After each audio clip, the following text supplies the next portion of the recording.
Today we study Ohm's law. और Ohm's law basically आपने सब लोगों ने 10th क्लास में पढ़ा होगा, लेकिन 12th स्टैंडर्ड में आके आप इस ओम्स लॉ को मैथमेटिकली डिराइव भी करेंगे। तो इसके बाद जस्ट मैं इसको डिराइव भी करने वाला हूँ आपके पास, और इस टॉपिक के बेसिस के ऊपर आपको एक बार बता देता हूँ कि कौन कौन से एग्जाम्पल और न्यूमेरिकल सॉल्व करने हैं। तो ओम्स लॉ है, ओम्स लॉ के बेसिस के ऊपर आपको एग्जाम्पल 5.4, 5.7 एंड न्यूमेरिकल प्रॉब्लम 5.1, 5.6 और 5.11। ये टोटल 5 क्वेश्चन हैं जो आपको इस टॉपिक के बेसिस के ऊपर सॉल्व करने हैं, और ये 5 क्वेश्चन ऑलरेडी मेरे YouTube चैनल पे अपलोडेड हैं, तो आप वहां जाके इनको सॉल्व कर सकते हैं। दूसरी बात, इस ओम्स लॉ के जो PDF नोट्स हैं उनका PDF लिंक वीडियो के नीचे डिस्क्रिप्शन में किए हुए हैं, तो आप वहां से डाउनलोड कर सकते हैं। और जब ये टॉपिक कंप्लीट हो जाएगा तो इस टॉपिक से रिलेटेड जो भी आपके बुकलेट के multiple choice question, very short question, वो हम लास्ट में डिस्कस करेंगे आपके पास। तो वो देखने के लिए आपको वीडियो लास्ट तक देखना ही पड़ेगा, तो ध्यान दें यहाँ बेटा। और अगर आप लोग चैनल पे नए हैं तो चैनल को लाइक और सब्सक्राइब जरूर करें। हम बात करें किसकी? ओम्स लॉ की। ओम्स लॉ का वैसे तो आपके 12th स्टैंडर्ड में प्रैक्टिकल भी है। तो क्या कहते हैं ओम्स लॉ? ओम्स लॉ ने बोला कि कोई भी कंडक्टर आपके पास हो, क्या होना चाहिए? कोई कंडक्टर। अगर आप इस कंडक्टर की कुछ फिजिकल क्वांटिटी को कांस्टेंट रखते हैं, कांस्टेंट रखने का मतलब क्या है? जैसे कि मान लीजिए आप इसका फिजिकल क्वांटिटी में लेंथ और इसका क्रॉस सेक्शन एरिया आ गया, इसका टेम्परेचर आ गया, इसका प्रेशर आ गया और इसका स्ट्रेन आ गया। सही है। स्ट्रेन और क्या होता है? देखो आपने 11th क्लास में पढ़ा था स्ट्रेस और स्ट्रेन।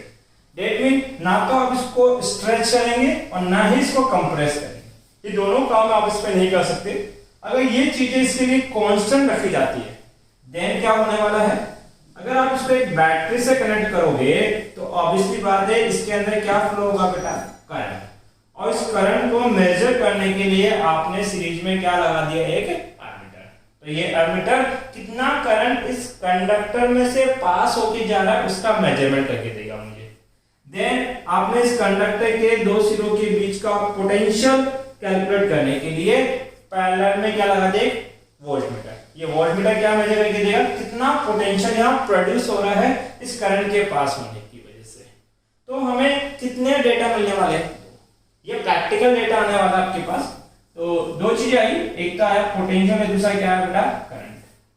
आपने नोटिस किया कि पोटेंशियल अगर 2 वोल्ट था तो करंट मान लो रीडिंग में कितना है बेटा? 1 एम्पीयर। कुछ रीडिंग आ रही है, मैं डेटा अज्यूम कर रहा हूं। फिर आपने देखा कि पोटेंशियल डबल हुआ 4 वोल्ट, तो करंट भी डबल हो गया। करंट अपनी प्रीवियस वैल्यू का डबल हुआ। 1 का डबल कितना बेटा? 2 एम्पीयर। देन पोटेंशियल 3 टाइम्स, 2 का 3 टाइम्स कितना बेटा? 6 वोल्ट। तो ये कितना हो गया बेटा के पास? 3 एम्पीयर। तो एक चीज आप नोटिस कर रहे हो कि जिस प्रोपोर्शनलिटी रेशियो में आप वोल्टेज इंक्रीज करते हो उसी रेशियो में कौन इंक्रीज होती है? उसमें फॉलोइंग करंट भी इंक्रीज होता है। अगर आपने पोटेंशियल को डबल किया तो करंट भी क्या होगा? डबल। अगर आपने पोटेंशियल को 3 टाइम्स किया तो करंट भी अपनी प्रीवियस डेटा का कितने टाइम्स हो गया? 3 टाइम्स हो गया। इतनी सी बात क्लियर है आपके पास? That mean we can say potential is directly proportional to flowing current. तो डेफिनेशन भी यही है आपके पास।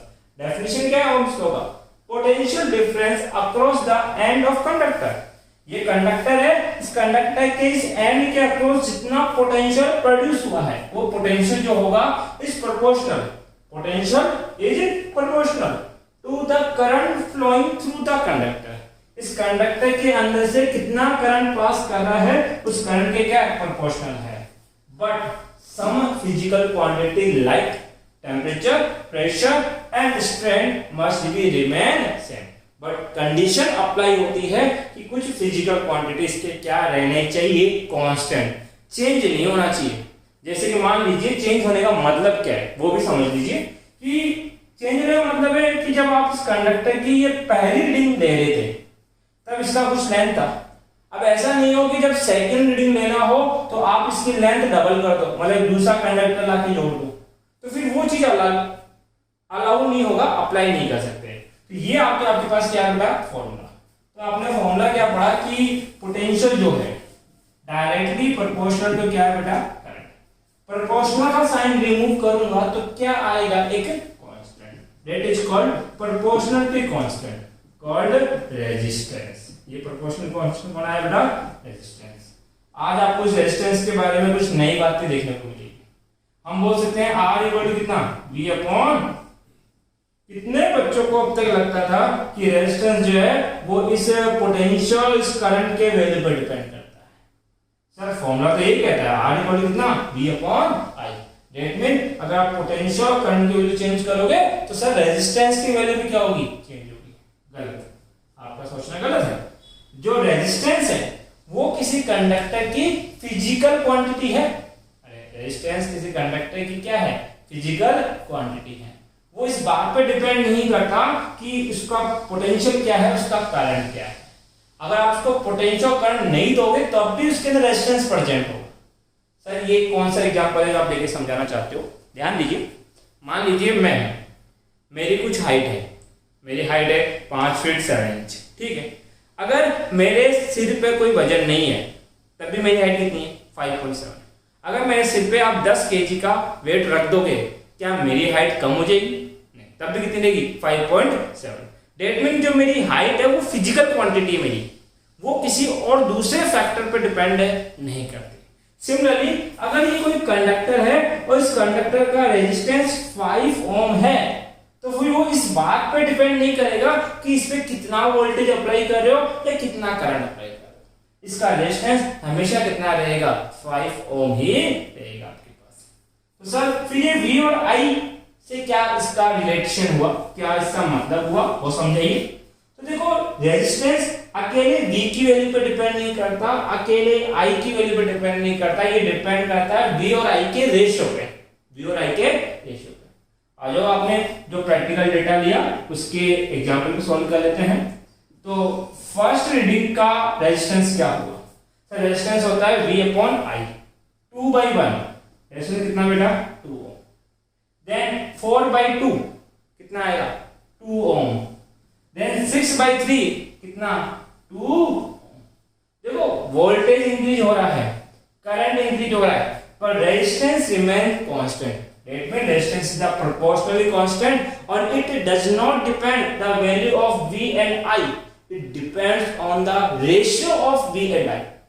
क्या बोलोगे, ratio of V upon I पे कौन डिपेंड करता है बेटा, रेजिस्टेंस। क्लियर है इसी पर। एक छोटा सा कंसेप्ट यहाँ भी आपको समझना है, दो टर्म होती है। देखो 10th क्लास में आपने एक फॉर्मूला जरूर पढ़ा होगा, R equal to rho L by A। मेरा जो नेक्स्ट लेक्चर आएगा उसके अंदर मैं इस फॉर्मूले को ड्रा भी करूंगा, बट अभी के लिए आपको ये लर्न करना पड़ेगा कि रेजिस्टेंस कितना होता है, रो L बाई A। जहां R रेजिस्टेंस है, रो रेजिस्टिविटी है, L लेंथ ऑफ कंडक्टर है और A cross section area of the conductor आपके पास गिवन है।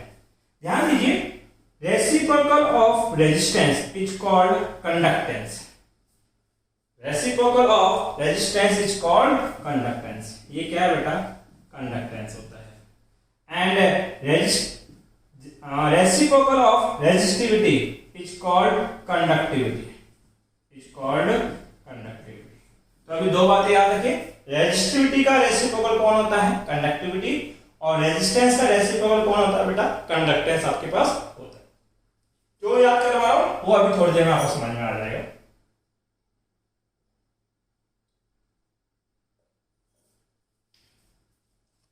ध्यान दीजिए बेटा, आपने इतना तो पढ़ लिया कि V प्रोपोर्शनल टू क्या है बेटा, अगर मैं कैरेक्टरिस्टिक कर्व की बात करता हूं और मैं ग्राफ प्लॉट कर रहा हूं V और I के बीच में, बेटा मैं ग्राफ किसके बीच में प्लॉट कर रहा हूं, V और I।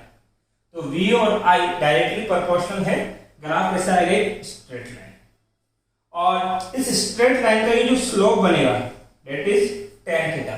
स्लोप के लिए आप क्या कैलकुलेट करते हैं बेटा, tan थीटा। tan थीटा के लिए क्या किया बेटा, मैंने यहां से एक परपेंडिकुलर ड्रॉ कर दिया और एक परपेंडिकुलर y एक्सिस पर ड्रॉ किया मैंने। तो क्या ये एक राइट एंगल बन गया, यस। इस राइट एंगल में अगर इस लाइन का मुझे स्लोप चाहिए तो मुझे यहां क्या कैलकुलेट करना पड़ेगा बेटा, tan थीटा। टेन थीटा क्या होता है बेटा, परपेंडिकुलर कोण में बेस, ये परपेंडिकुलर है, परपेंडिकुलर पे कौन है, voltage, that is V, base पे कौन है, करंट। अरे परपेंडिकुलर है, ये तो नहीं कैलकुलेट कर सकता, तो ये तो कैलकुलेट कर सकता हूं, और इस एक्सिस पे जो भी आएगा वो कौन होगा, वोल्टेज होगा। बेस है तो बेस पे कौन सा एक्सिस है बेटा, करंट, इससे मैंने क्या लिखा, दैट मीन जब आप V और I के बीच में ग्राफ प्लॉट करते हैं तो tan थीटा V और I का क्या आता है बेटा, रेशियो। अरे tan थीटा क्या आता है, V बाई I का रेशियो। और एक चीज समझा देता हूं, अगर आप ये y एक्सिस है और ये x एक्सिस है और यहाँ पे ये स्लोप बना रहे हैं, और इस स्लोप को जब भी कैलकुलेट करेंगे तो इसके लिए आपको tan थीटा कैलकुलेट करना होगा, और tan थीटा ऑलवेज x और y एक्सिस के वैल्यूज का क्या होता है, रेशियो होता है। tan थीटा जो होता है ऑलवेज y और x एक्सिस के वैल्यू का क्या होता है बेटा, रेशियो आपके पास होता है। तो tan थीटा कितना हो गया, v अपॉन i। देखिए v अपॉन i क्या होता है, रेजिस्टेंस।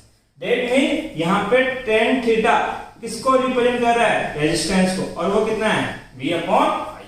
अभी याद रखिए, इस पे बेसिक क्वेश्चन में करवाने वाला हूं आपके पास। तो एक डेटा तो ये है, दूसरा डेटा क्या है, आपने क्या किया, इस बार ग्राफ V और I के बीच में नहीं, I एंड V के बीच में प्लॉट कर रहे हैं।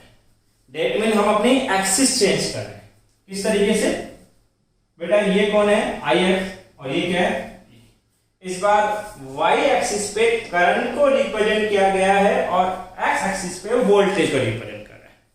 उससे रिलेशनशिप में कोई फर्क नहीं पड़ा, अभी भी करंट और वोल्टेज डायरेक्टली क्या है, प्रोपोर्शनल। अभी भी क्या है, प्रोपोर्शनल। इस बार स्लोप कितना होगा, थीटा। अभी बताया मैंने, स्लोप कैलकुलेट करने के लिए आपको क्या कैलकुलेट करना पड़ेगा, tan थीटा। और tan थीटा क्या होता है, y एक्सिस और x एक्सिस का रेशियो। दैट मीन ये कितना होगा बेटा, y पे कौन है, I, x पे कौन है, V। तो यहां tan थीटा किसको शो करेगा, I बाई। देखिए आपने पढ़ा V इक्वल टू कितना, IR।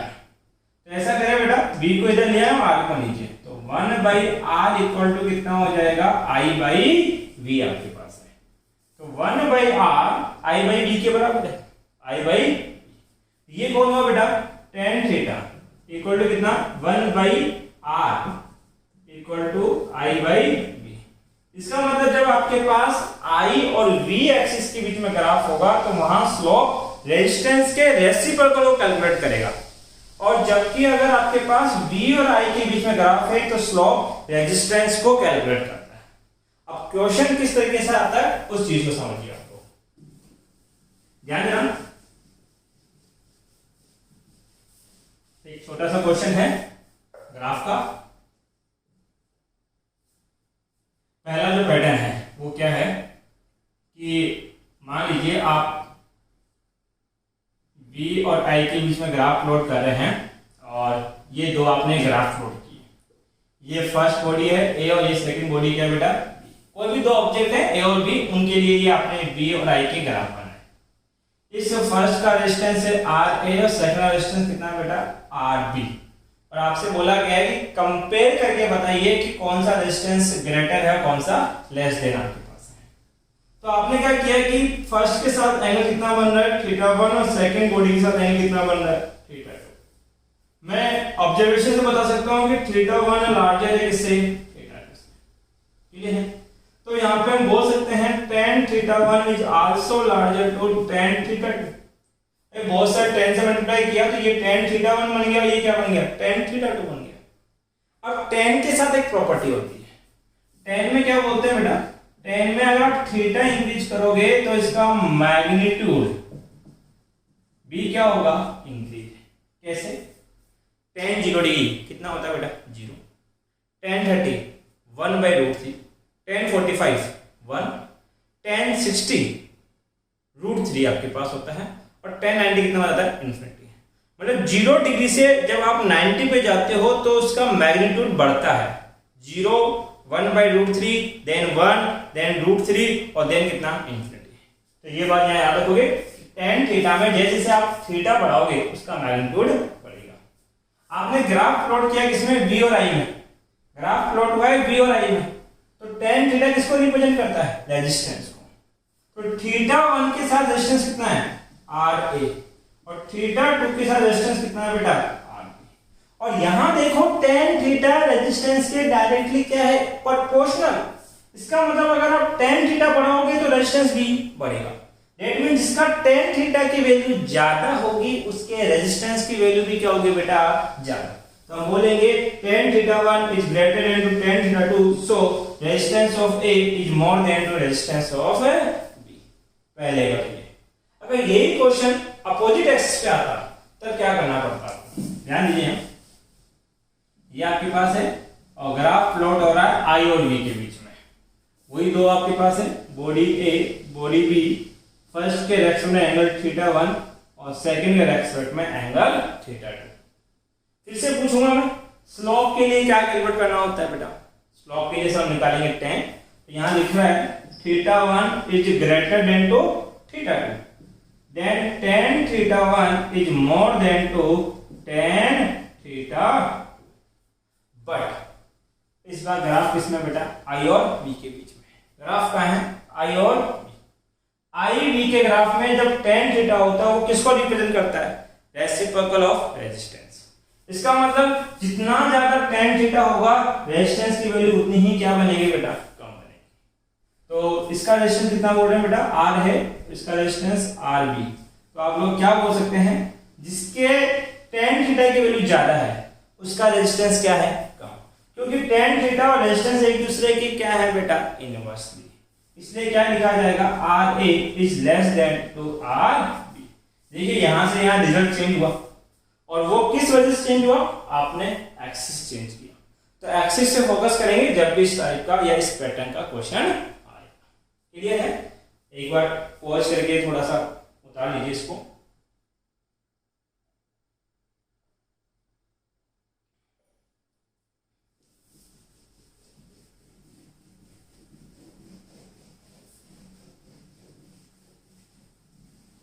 देखिए बेटा नेक्स्ट है reduction of Ohm law. Reductions of ohms, that mean we derive ohms law। ohms law को हम मैथमेटिकली प्रूफ करने वाले हैं। इसको प्रूफ करने से पहले आपको कुछ प्रीवियस रिलेशनशिप आपको पता होना चाहिए। जैसे आपने करंट और ड्रिफ्ट वेलोसिटी के बीच में एक रिलेशनशिप पढ़ा, I इक्वल टू कितना बेटा NEA। करंट डेंसिटी कितना होता है बेटा I by A। Electric field और पोटेंशियल में relationship E equal to V by L। Conductivity is the reciprocal of resistivity. और क्या पढ़ा बेटा आप लोगों ने, चलो और आपने पढ़ा resistance R equal to rho L by. देखिए यहां मैं मैथमेटिकली ये प्रूफ करूंगा कि voltage is proportional to current. Voltage किसके प्रोपोर्शनल बेटा करंट। और यहां मैथमेटिकली वैल्यू ड्राइव होने वाली रेजिस्टेंस की कितनी आएगी रो L बाई A आपके पास आएगी। तो ये दो बातें अभी हम लोग प्रूफ करने वाले हैं। तो किस तरीके से प्रूफ करना है क्या स्टेप है वो देखिए। सबसे पहले वी नो, सर हम जानते हैं। सर क्या क्या जानते हैं हम, बहुत कुछ जानते हैं सर, हम तो ज्ञाता है इस पूरी दुनिया के हैं अपने आप को। तो we know relationship between current and drift velocity. Current और ड्रिफ्ट वेलोसिटी के बीच का रिलेशनशिप आपको पता है I इक्वल टू कितना बेटा NEA। क्लियर है तीसरी बात। ऐसा करिए इस एरिया को अपन ले आए तो I by A equal to कितना हो जाएगा बेटा NE। Current by area, current flow in per unit area is called current density, that is value of J। ये किसके इक्विवेलेंट है J। NE बताइए ड्रिफ्ट वेलोसिटी का फॉर्मूला क्या पढ़ा आपने sir, VD is equal to होता है कितना EE tau by M। Value put कर दें तो EE टाउ बाई M। वापिस सॉल्व करें J equal to N E multiply E कितना हो जाएगा बेटा E स्क्वायर, यहाँ पे tau by M of E। एक बात समझिए, कोई कंडक्टर है और उस कंडक्टर की अगर आप फिजिकल क्वांटिटी क्या करते हो कांस्टेंट। मैंने बोला कौन सी क्वांटिटी बेटा फिजिकल क्वांटिटी, हमने क्या कर दी कांस्टेंट। तो फिर ये जो ब्रैकेट में मैंने टर्म रखी ये सारी टर्म क्या हो जाएगी फिक्स, कभी भी चेंज नहीं होगी। वो होता है free of electron in per unit volume. अगर मैं ये कंडक्टर चेंज नहीं कर रहा, मैंने इसकी डेंसिटी चेंज नहीं करी, तो यूनिट वॉल्यूम में इसके फ्री ऑफ इलेक्ट्रॉन कभी भी चेंज नहीं होंगे। ई क्या होता है? इलेक्ट्रॉन पे चार्ज, यूनिवर्सल फिक्स है 1.6 10⁻⁹ कूलम। देन टाउ, ये भी फिजिकल क्वांटिटी डिपेंड करता है, और फिजिकल क्वांटिटीज आपने क्या कर दी बेटा? कांस्टेंट, तो टाउ भी क्या हो जाएगा? कांस्टेंट। देन क्या बेटा? मास ऑफ इलेक्ट्रॉन, ये भी यूनिवर्सल कांस्टेंट है, यूनिवर्सल नहीं होना चाहिए, सॉरी माय मिस्टेक, ये भी एक कांस्टेंट है। कितना है बेटा आपके पास? 9.1 10⁻31 kg। यूनिवर्सल इसलिए नहीं बोल रहा हूं क्योंकि ये सारी चीजें आप जैसे ग्रेविटी चेंज करोगे तो मास चेंज होता रहता है, इसलिए वो यूनिवर्सल कांस्टेंट नहीं हो सकता। तो ये सारी टर्म क्या है बेटा? कांस्टेंट है। क्या है? कांस्टेंट। तो मैंने क्या किया, इस कांस्टेंट को एक अनदर कांस्टेंट अज्यूम कर लिया, क्या? सिग्मा। तो ये अज्यूम किया मैंने, let's sigma equal to n e²τ/m। Sigma कितना अज्यूम कर रहा हूं बेटा मैं? n e²τ/m। अगर सिग्मा इतना है तो बताइए आपके करंट का फॉर्मूला क्या बन जाएगा, या करंट डेंसिटी का फॉर्मूला कितना होगा? J equal to sigma E. J इसको क्या मान लिया बेटा आपने? सिग्मा। ये कितना है? E। इसको किस फॉर्म में लिख रहा हूं बेटा मैं? Vector form. वेक्टर फॉर्म में बन जाएगा J vector equal to sigma E। और इस फॉर्मूले को हम बोलते हैं बेटा माइक्रोस्कोपिक फॉर्म ऑफ ओम्स। ये ओम्स लॉ का कौन सा फॉर्म है बेटा? माइक्रोस्कोपिक फॉर्म है। और राजस्थान बोर्ड में एक बार यही लिखा गया था कि write the vector form of microscopic Ohm's law. तो माइक्रोस्कोपिक का जब ओम्स लॉ का वेक्टर फॉर्म पूछे तो क्या बोलोगे बेटा? बस J vector equal to sigma E vector.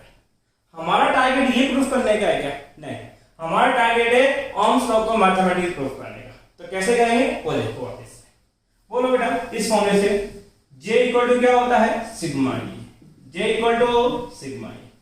J क्या है? Current density. करंट डेंसिटी क्या होता है बेटा? करंट पर unit area, that is I/A। अभी थोड़ी देर पहले मैंने यहाँ पे साइड में कुछ लिखवाया था, मैं ऊपर लिख देता हूं। J इक्वल टू I/A होता है। Second term sigma. सिग्मा क्या होती है? कंडक्टिविटी, और ये होती है रेसिप्रोकल ऑफ रेजिस्टिविटी। सिग्मा क्या होती है? कंडक्टिविटी, और ये क्या होती है बेटा? Reciprocal of resistivity. और इलेक्ट्रिक फील्ड और पोटेंशियल में रिलेशनशिप बोला था E = V/L। तो J की वैल्यू पुट कर रहा हूं, सिग्मा की वैल्यू पुट कर रहा हूं, और इलेक्ट्रिक फील्ड की वैल्यू यहां पुट कर रहा हूं। J की जगह I/A, सिग्मा की जगह 1/ρ, और इलेक्ट्रिक फील्ड की जगह पोटेंशियल बाई लेंथ। यहां से बताइए बेटा पोटेंशियल का फॉर्मूला कितना बन जाएगा? क्रॉस मल्टीप्लाई कर दो, तो ρL/A मल्टीप्लाई बाई जो भी टर्म मैंने ब्रैकेट में रखी है, ये सब क्या है बेटा? फिजिकल कांस्टेंट है। और फिजिकल कांस्टेंट, ये जो फिजिकल कांस्टेंट है ये कभी चेंज नहीं होंगे। तो ये किसकी वैल्यू बेटा? रेजिस्टेंस R की वैल्यू। किसकी वैल्यू? R। R कितना होता है? ρL/A। तो यहां पे है R इक्वल टू ρL/A। अगर मैं इसको R लिखूंगा तो V = कितना हो जाएगा? RI। अरे V = RI। R क्या था? Proportionality constant. इसको जैसे ही आप रिमूव करोगे तो potential is directly proportional to क्या लिखा जाएगा बेटा? करंट। तो ये इसका टॉपिक आपके पास। अब एक बार इसको देखिए आप लोग, नोटिस कॉपी करिए, फिर देखते हैं कि इस टॉपिक से रिलेटेड कौन से क्वेश्चन आपको और सोल्व करने हैं।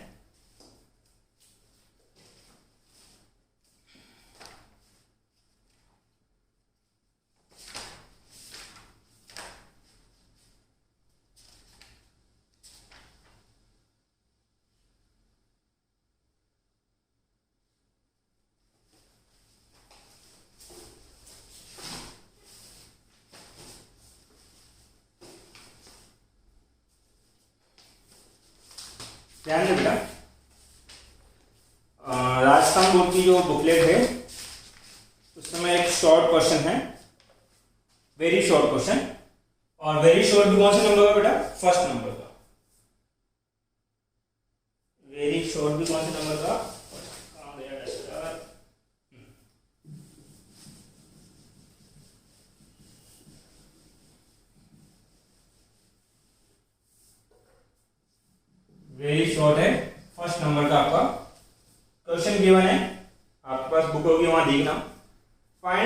Value of resistance of the register with the help of given VI graph.